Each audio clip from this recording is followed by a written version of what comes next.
В России увеличится сумма больничных по уходу за ребенком, а штраф, полученный с камер видеофиксации, можно будет оспорить через портал госуслуги. С 1 сентября вступает в силу целый ряд нововведений, нацеленных упростить нашу жизнь. О том, что изменится с осени этого года, расскажет Альбина Хайруллина.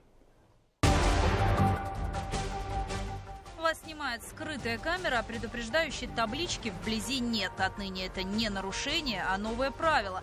Знак фото-видеофиксация претерпел полный рембрендинг. Теперь он более заметного синего цвета, но устанавливать их будут только на въезде в город или поселок. А вот где именно скрывается камера, водителям пояснять не обязаны. Между тем, обжаловать штрафы, начиная с 1 сентября, можно будет онлайн, без поездки в ГИБДД. Для этого нужно создать аккаунт на портале госуслуги, где будут фиксироваться все нарушения.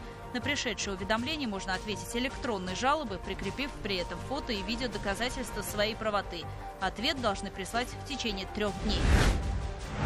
С осени родители детей в возрасте до 7 лет включительно начнут получать увеличенную компенсацию больничного по уходу за ребенком. Им будут выплачивать 100% от среднего заработка родителя, вне зависимости от стажа. Влиять на размер компенсации не будет и форма лечения ребенка, то есть неважно, лежали вы в больнице или лечились на дому. Оформлять какие-либо дополнительные документы не потребуется. Фонд социального страхования произведет расчеты самостоятельно на основании больничного листа.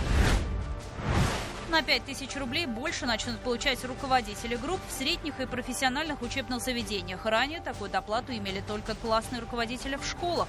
Доплату в 15 тысяч рублей в сентябре получат военные и силовики, и по 10 тысяч все пенсионеры. Деньги на карту перечислят уже завтра, а вот на дом принесут вместе с пенсией.